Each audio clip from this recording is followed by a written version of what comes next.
everyone, it's Bron and we've got Paul here from NPB Projects, and I want to ask you some questions, Paul, around APRA and how they've relaxed something recently, and also the rate cut. What does that mean for property owners or investors, first time property investors? Just, tell me what your take is on that. Sure, look, in regards to the APRA, which is the regulator for the financial industry, the fact that they've relaxed their requirements in obtaining finance is really good. It's positive. So it allows people who perhaps thought before that they couldn't get into the market because they couldn't quite get the finance they needed, or tick the box. There's 3 boxes they've got to tick, as we know, which is they've got to have a good credit history, they've got to have some equity or ability to put a deposit in, and they've got to have ability for serviceability. So the serviceability side was the part that was really quite restrictive. Right. So that's now being eased a bit, and the reduction in rates. They used to have a stress test with rates, where the rate was now stress tested at say 7.5% or 8%,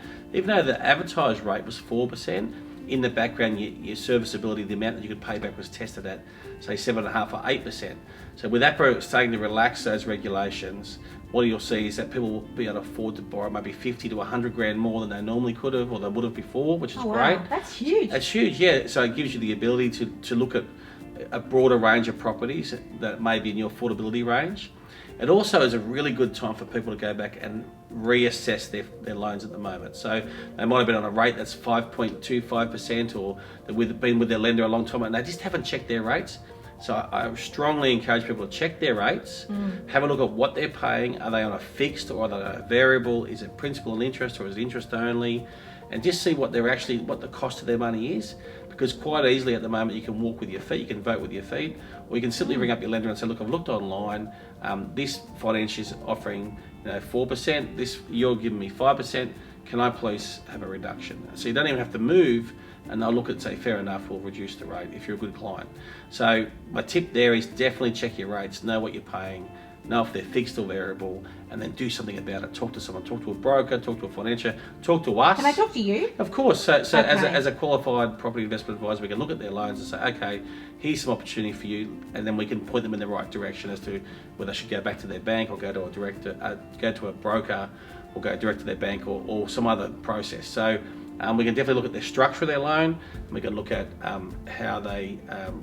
how it's working for them at the moment, and then we will point them in the direction to a proper financier, who will then look at their figures and go through that process with them. So yeah, and just to point out, you wrote the trilogy, which is what you've just explained, in terms of it's a free guide that we offer here at NPB Projects, and it's written by you, meaning that it really makes sense for people who are looking at their finance to really understand how that works, and how serviceability is so important as one of those 3 parts. So I'll put a link below this video, I think. Yeah, that'd be great. Look, I think with technology, people don't understand now how transparent our world is. So when you declare on your loan application that you spend $50 a week on coffee, and you actually spend $150 a week, they can see that, right? Because everyone tap and go these days. So the banks are quite smart. They use a program that scans all your statements and so forth. They can see what your actual expenditure is. So it's really good to understand that, so you can watch your spending, and there's lots of tools out there that we can help you with